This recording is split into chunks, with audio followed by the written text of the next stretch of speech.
come back, or women, but so far, there's a lot of women in polo, but so far he's just brought back the guys from Argentina. All right, maybe next year. So,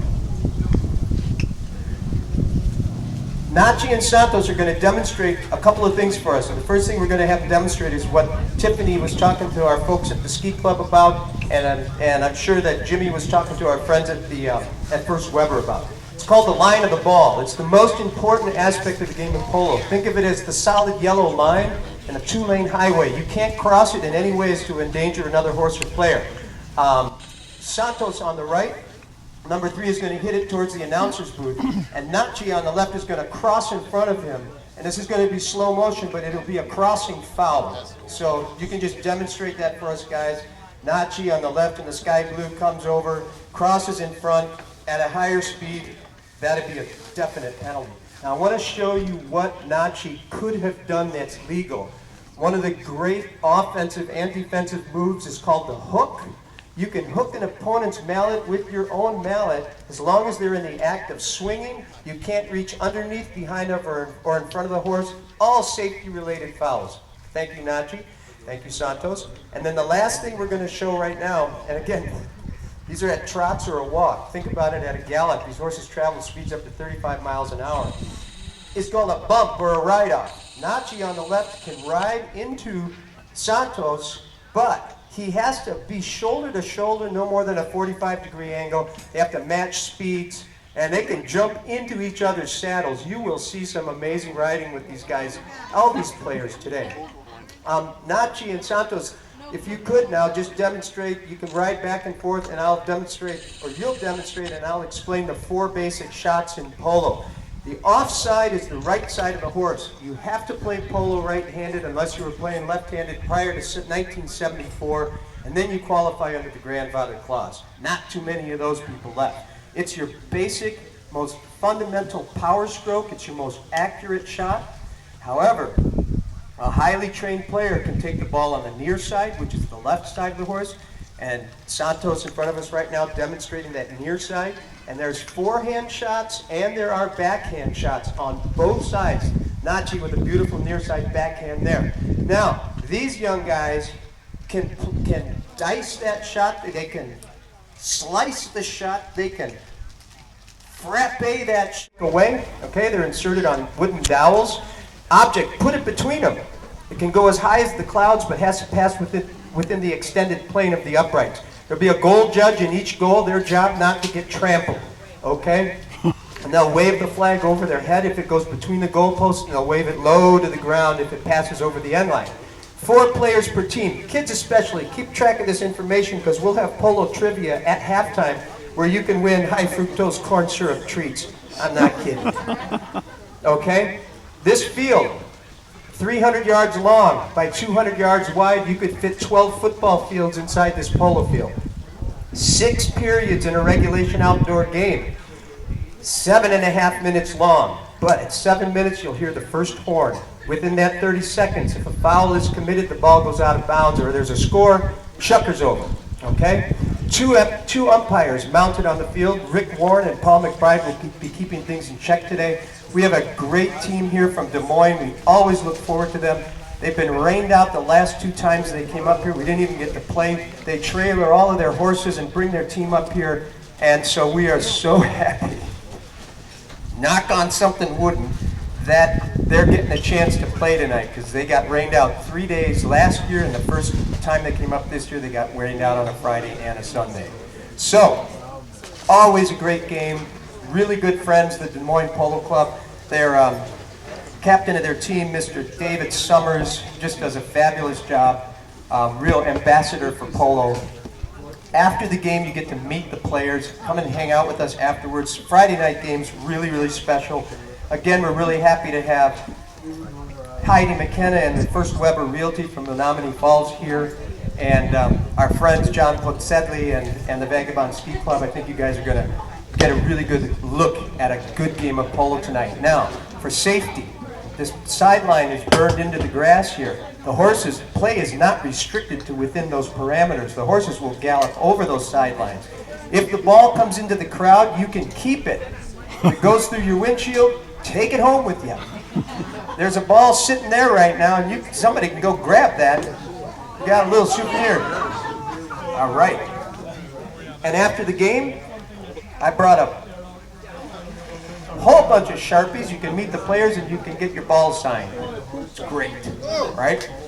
I'd like to say hi to Greg Beamster. He's up from Chicago.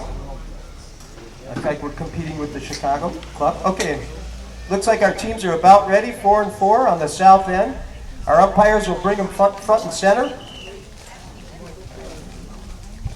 And we'll give them a big Friday night Milwaukee round of applause when they parade past us.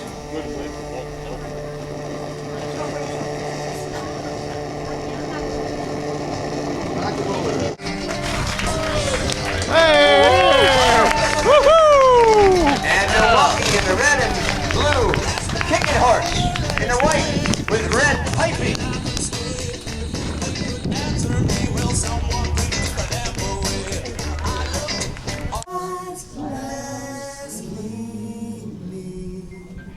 Whose broad stripes and bright stars through the perilous fight, o'er the ramparts we watched, were so gallantly streaming,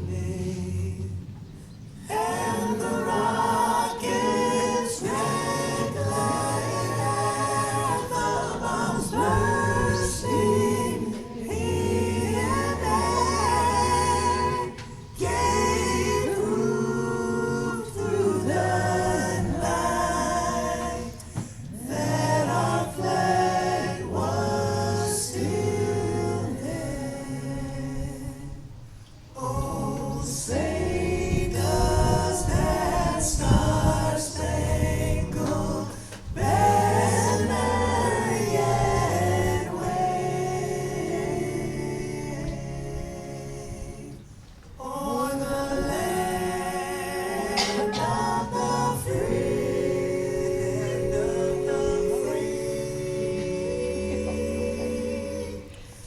and the home of the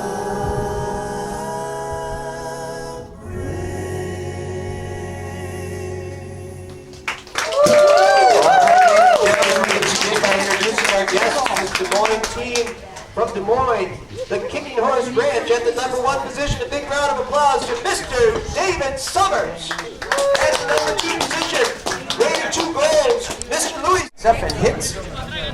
Offside shot coming through hard. Courtney Ross bumping Luis Valdez. Ball heading for the sideline. If it goes over, it turns into Milwaukee's ball. Hora and deflected by Maldonado. 5.5 minutes gone. What a nice play by Kicking Horse. Pedro Lara, near side, offside, tries a big slice shot, bounces over his mallet. Who's there? Courtney Ross. Neck shot by Courtney. Coming through, Santos hooks. Flacco looking for a teammate. Courtney Ross goes down. He catches Courtney on the run. Courtney Ross, offside shot.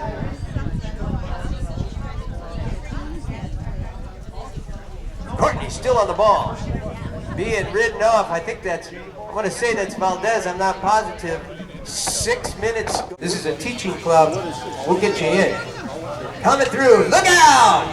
Luis Valdez. No one near it. Looks over his shoulder.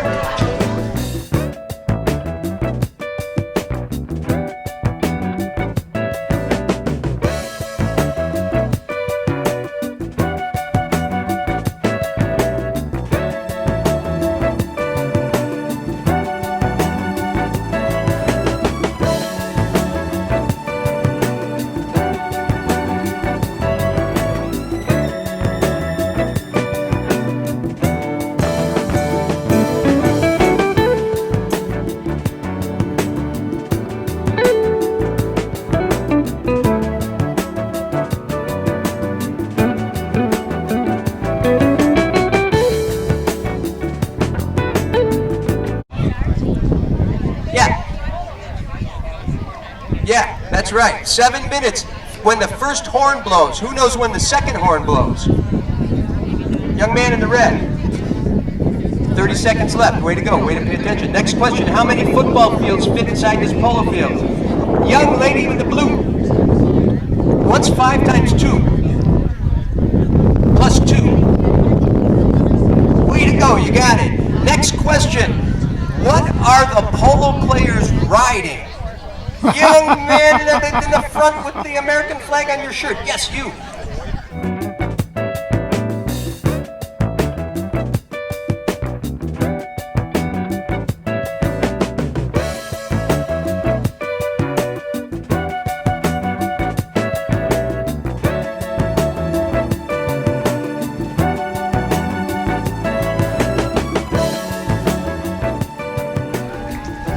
Thanks again to Rick Warren and Paul McBride. Nice job, gentlemen. Nachi Alberti, Santos Rueda, Courtney Ross, Nate Brown, Jimmy Stevens, Mark Plutchek, Courtney Ross, did I say Courtney? Randy Joy, the Milwaukee team, David Summers, Luis Valdez, Ricardo Carrion, Pedro Lara, and Flaco Maldonado here from Des Moines and the Kicking Horse Ranch team. Thanks everybody for a great game. Now we're going to stick around, so